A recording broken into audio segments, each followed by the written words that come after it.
afternoon, friends.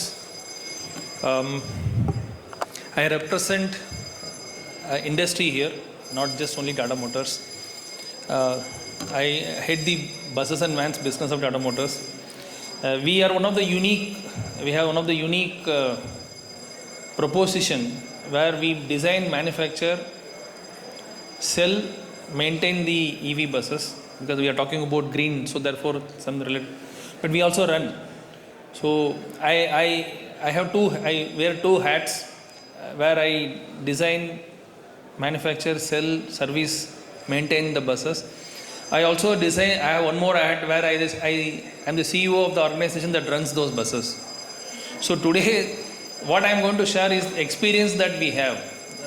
More than any, if I might use the word gyan, it's an experience that we have accrued over the last 5 years on our electrification journey, and how it is shaping up, and what is there for the future which holds for us. All of us, I'm sure, know here, one business that went through the most horrid time was this business during the pandemics. Of course, it had direct correlation with the people movement. Therefore, it had issues in terms of availability of drivers, availability of maintenance staff, and all of us went through that difficult time during pandemic. And if you see from that perspective, the rebound that it has had over the last 3 years, it's been impressive 15% CAGR. It's our fastest growing. We talked about trucks. A lot of people would have talked about small commercial vehicle. This is by far the fastest growing in the last 3 years, and this growth is going to sustain for the next 5 years. And there are very strong reasons, and it will be highly driven by the green technology rather than only through conventional fuels. One specific agency or one partner that we need to really appreciate is the government's thing. The kind of government intervention to propel this bus industry has been phenomenal in the last 3 years. You can see it has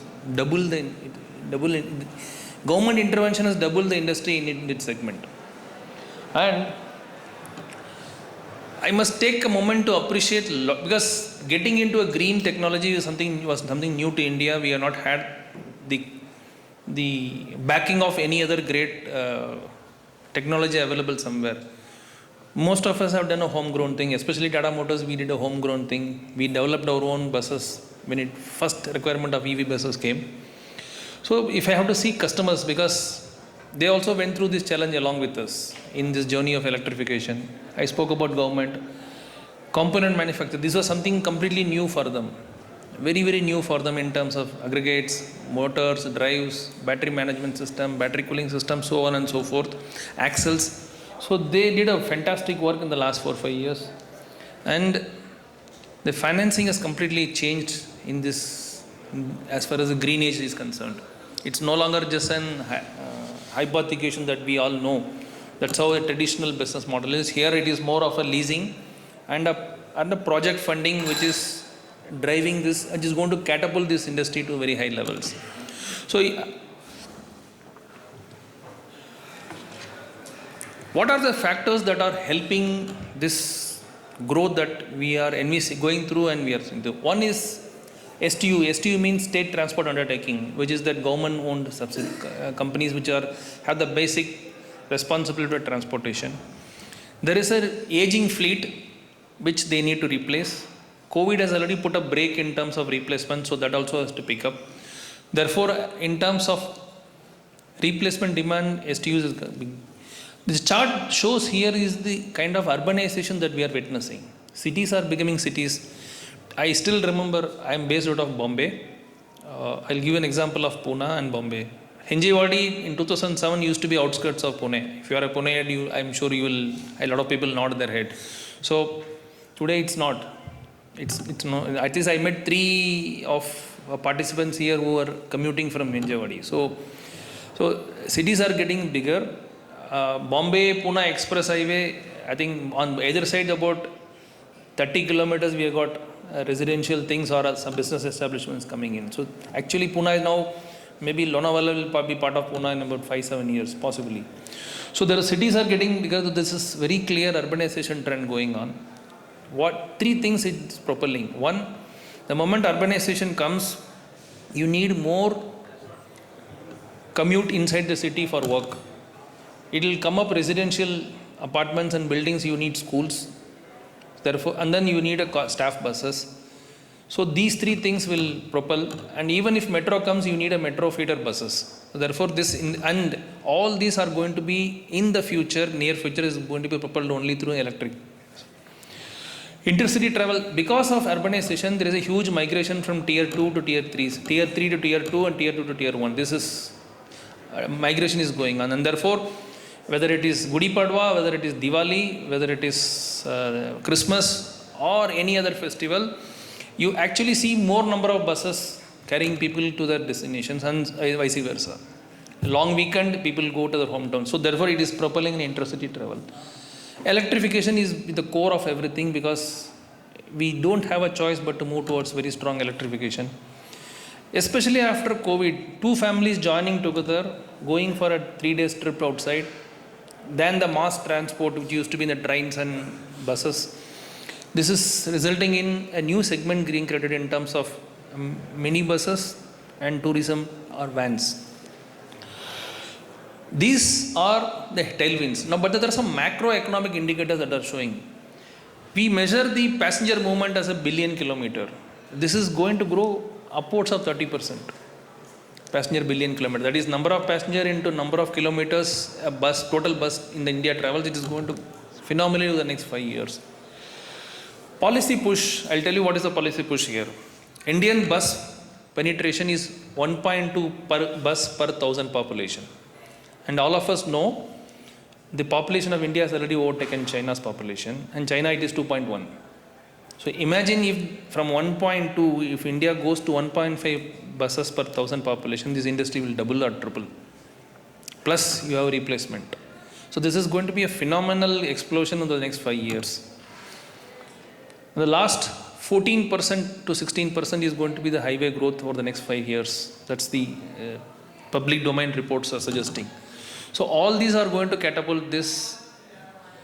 And while for a moment I'm not taking Thailand or this, if we start chasing this kind of penetrations, I mean, sky is the limit as far as this business is concerned. So what are the things that are emerging? First, bus travel earlier used to be a simple travel of someone going and sitting point A to point B. No. Today you have an app, you want to have an air-conditioned bus, or you want a sleeper bus which is as good as resembling that of a private bedroom. That's the kind of comfort that people are expecting. And therefore it is need for AC buses is going up. Customization is the need of the hour. Safety is being driven both from the knowledge and awareness at the customer level or the passenger level and from the government level. I mean, even outside, at least 3 telematics related company have focused on safety. I saw out of 5 or 6. That's a kind of need and urgent push is there.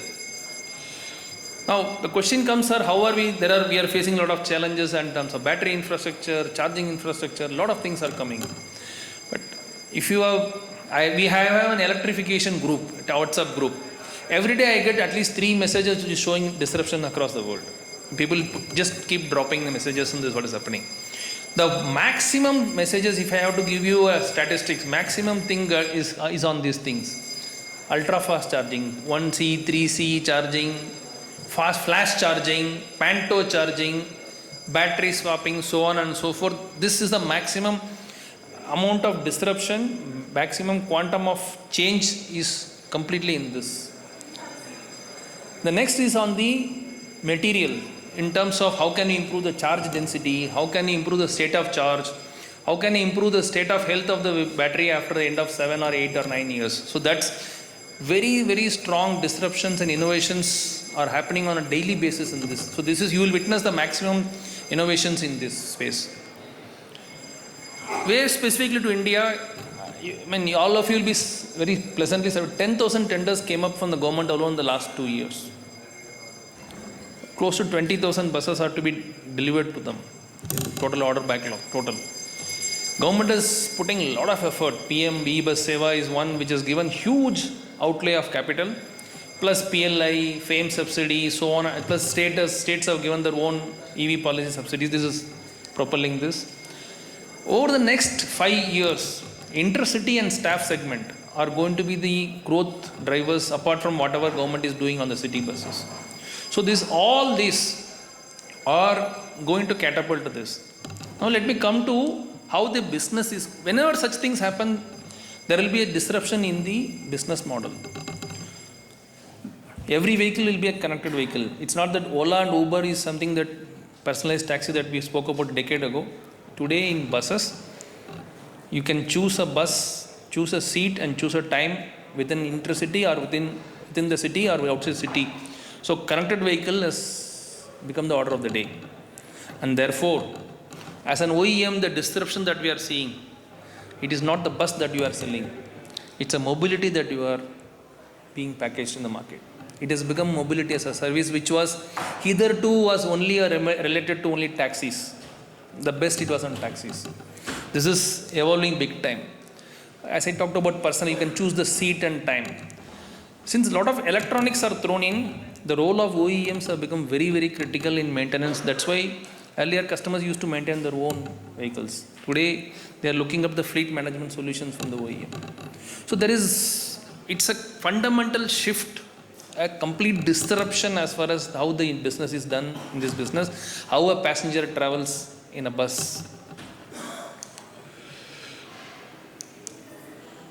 Now, this is something which all of you will relate, especially if you are from a city. 10 years back, since I'm from Bombay, I'll give an example. I used to stay in a place called Mulund. I used to take an auto, go to the railway station, take a train, go to VT, get down in VT, walk for 500 meters, take a shared cab, go to my office in World Trade Center. And I'm sure if you are a Bombayite, you will relate this, and I can see him nodding.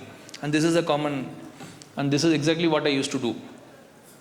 I have personally done this.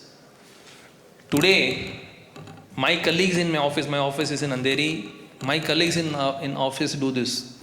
They book a cab near their Hiranandanis or Pawais, go to the nearest metro, get down, and they don't buy. Everything is seamless. And then they come out and then they book a lot of, I don't want to name, a lot of service providers are there. You just pick up a seat and you reach an office. And then the beauty is many places are wireless connected, you do your work. Now if I connect this slide and this slide, you will understand what's happening in this market. You have a connectivity vehicles, you have end-to-end solutions, and then there is a push on the green to move towards green, and that's a compelling need. Is all this or what is creating a huge disruption in this market? If as a country we have to reach the sustainability targets, be it in 2030 or 2070, by the way, Tata Group has taken it as 2045 for net zero emissions. I will take a minute to explain. This is the EV bus growth in the last 4 or 5 years. This slide is very interesting. It's available in public domain. If we were to do with the current thing, your emissions will go to this extent.